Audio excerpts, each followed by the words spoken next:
Welcome to this deep dive for Stillness Creates. We're going to take things a bit slower today. Yeah, just kind of grounding ourselves. Exactly.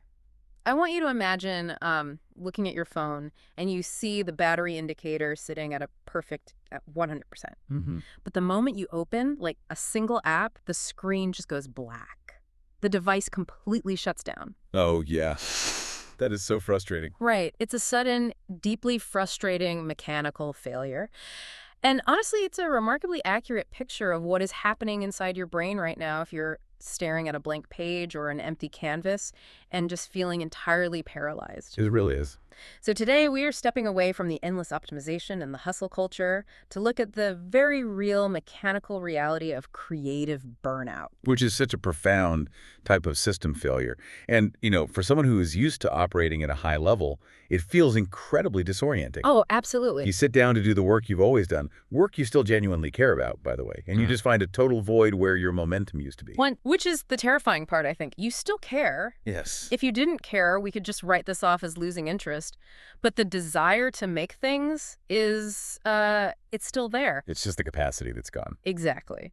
We're drawing on some foundational concepts from the architecture of creative recovery today, and the goal isn't to give you another to-do list. Wait, no more to-do lists. Right. We want to unpack the actual mechanics of why your creative engine has stalled, because we need to look at this not as a character flaw or, a sudden onset of laziness. It's an understandable mechanical failure of an overloaded system. Reframing it that way is, it's the necessary first step. Laziness is just a lack of desire to exert effort. Burnout is the complete inability to exert effort. Because the internal resources are gone. Exactly. They have been entirely depleted. If we look at the architecture of this exhaustion from the text, it is defined quite literally as sustained output without support. Sustained output without support. Let's really pull that apart, because I feel like we tend to confuse burnout with just being tired. We do. We really do. Like, if you run a marathon, you are tired. You sleep for 2 days, you eat a huge meal, and your system resets. Right. Acute fatigue. But if you run a marathon every single day while eating, nothing but crackers and sleeping for 3 hours. Your muscle tissue actually begins to break down. Yes.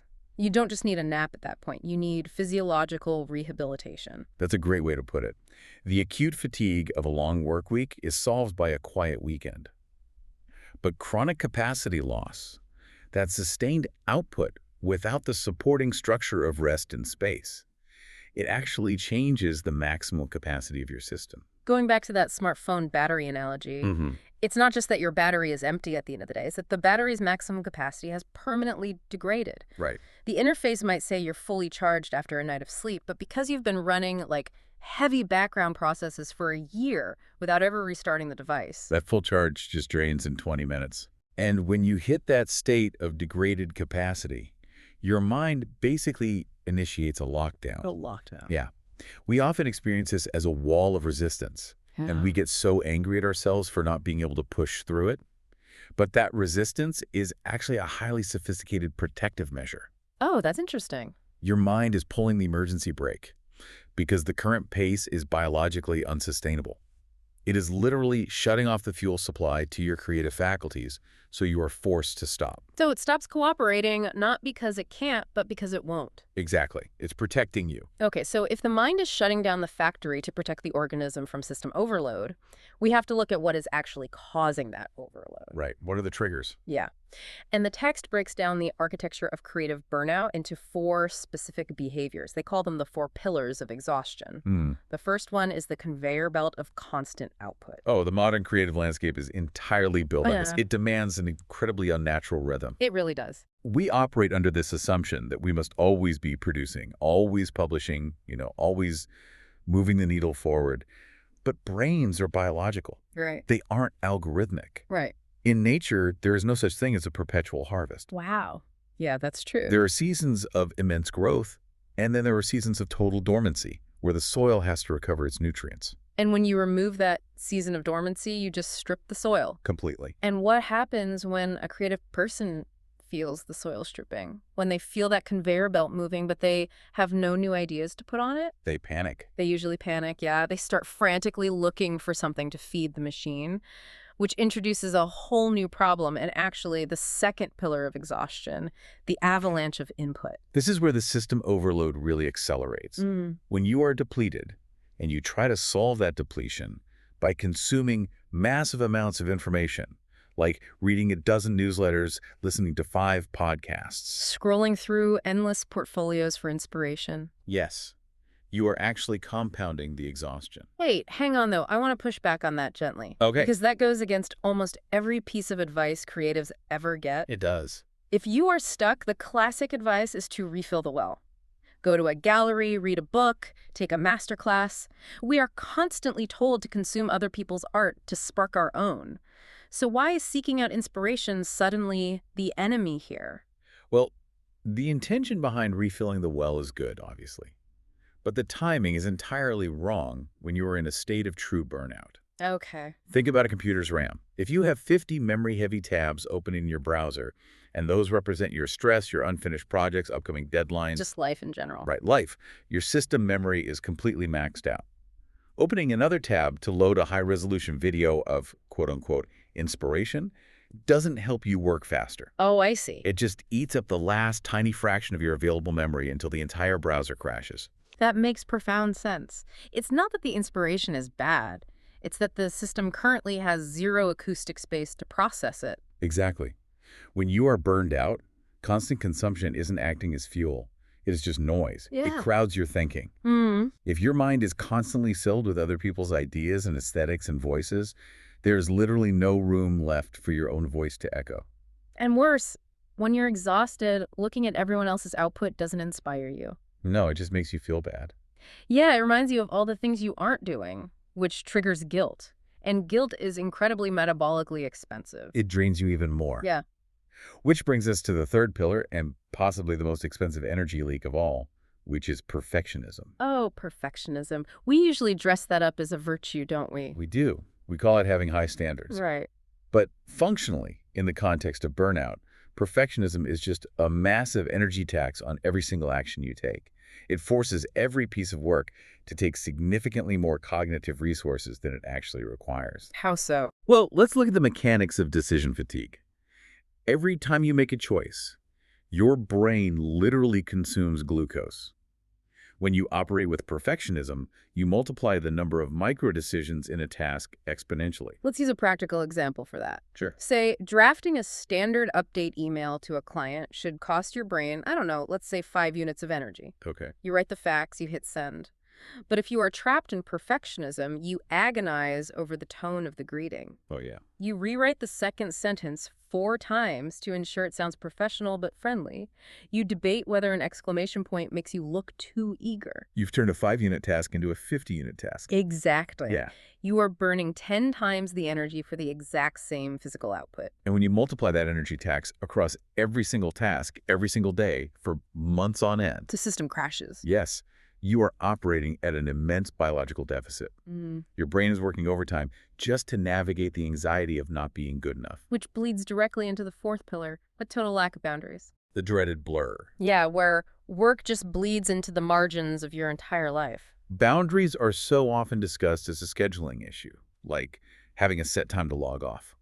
But neurologically, a lack of boundaries means your brain never enters a state of parasympathetic rest. Okay, break that down for us. The parasympathetic nervous system is responsible for the rest and digest functions, which are absolutely critical for physical and cognitive recovery. But if you're sitting on the couch at 9 p.m., technically resting and watching a movie, but there's a background process in your brain actively stressing about a design flaw in your current project. You aren't resting at all. Your body is on the couch, but your nervous system is still in a low-grade state of sympathetic arousal. Fight or flight. Right. Fight or flight. You are still at the office mentally.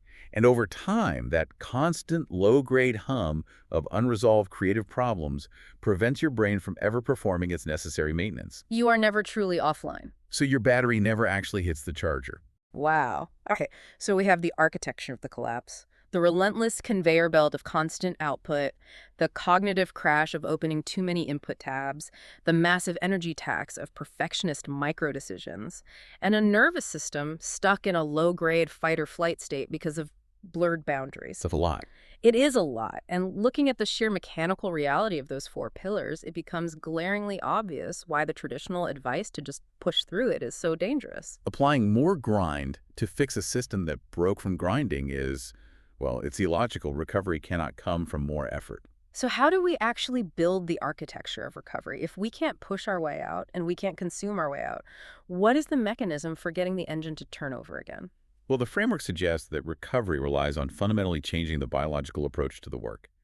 And the very first step is the one that highly driven people will fight the absolute hardest. Which is? You have to stop forcing output. Just stop entirely. Even temporarily, yes. This is non-negotiable from a neurological standpoint. When you sit down at your desk, entirely depleted, and you try to white-knuckle your way through a project, your brain registers that experience as suffering. Wow. You're demanding resources that do not exist. And in response, your amygdala, the fear center of the brain, starts to associate your creative work with physical depletion and stress. So your brain literally starts treating your work as a threat. Exactly. That explains so much. I mean, that explains why just opening a Google Doc or looking at a blank timeline in Premiere can make your heart rate spike. It's a literal cortisol response. Your nervous system is basically saying, last time we did this, we starved. Do not engage. Right. By forcing the output when the tank is empty, you are actively conditioning your nervous system to fear your own creativity. That is heartbreaking, actually. It is. To begin recovery, you have to break that association. You have to give yourself permission to pause the conveyor belt so the threat response can deactivate. And as that threat response deactivates, we move to the second step of recovery, which is reducing input. We touched on the RAM analogy earlier, but this is about actively initiating cognitive fasting. Yes, cognitive fast. You have to let the mind digest the massive backlog of information it's already carrying before you feed it anything new. Which requires embracing understimulation. Yes, scrolling. Exactly. Sitting on a porch and just looking at the trees. Going for a 30-minute walk without your phone, without a podcast, without music. Just letting your mind wander. Yeah. In our culture, we label those moments as empty or unproductive. But mechanically, those are periods of intense cognitive processing. It is the necessary support structure that your sustained output has been lacking. You're closing the browser tabs. You are letting the system memory clear itself out. And once the memory clears and the nervous system realizes it's safe, we reach the third step, which is slowly returning to the work, but we have to create differently. Right, lower the stakes. Lower the stakes completely. Make something small. Make something inherently imperfect. Make something that under no circumstances will ever be shared with the public. Decoupling the action from the expectation. Yes. Think about a concert pianist who has just finished a grueling 2-year world tour. Okay. They're entirely burned out. Their recovery doesn't involve going into a studio to compose a new symphony. No, definitely not.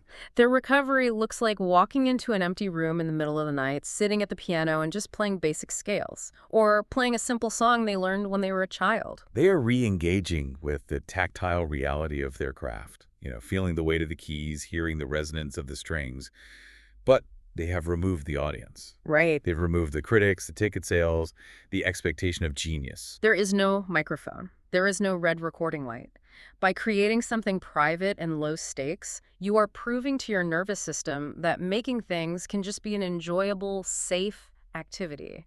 It doesn't have to be a performance. Because the expectation of the end product is what overloaded the system initially. When you remove the end product from the equation, you allow the simple act of creation to generate energy rather than consume it. Which highlights what might be the most vital rule of this entire recovery framework. Yeah. You have to rebuild your energy before you try to rebuild your productivity. Oh, absolutely. We always get this backward. We do. We map out a new morning routine. We download a new task manager. We try to force our focus to return.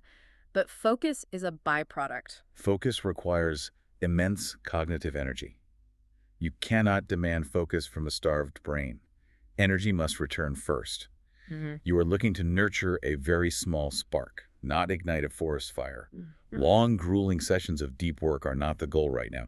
The goal is just a consistent, gentle return to the tools of your trade that doesn't leave you feeling depleted afterward. A consistent, gentle return. I love that. That is the exact opposite of the urgency we usually apply to our work, and that is precisely why it heals the system. As we bring this deep dive to a close, I want to circle back to the person listening to this who might still be staring at that wall of resistance, feeling the weight of the tasks they aren't completing. The overarching takeaway here is that burnout is not an indictment of your talent or your character. Not at all.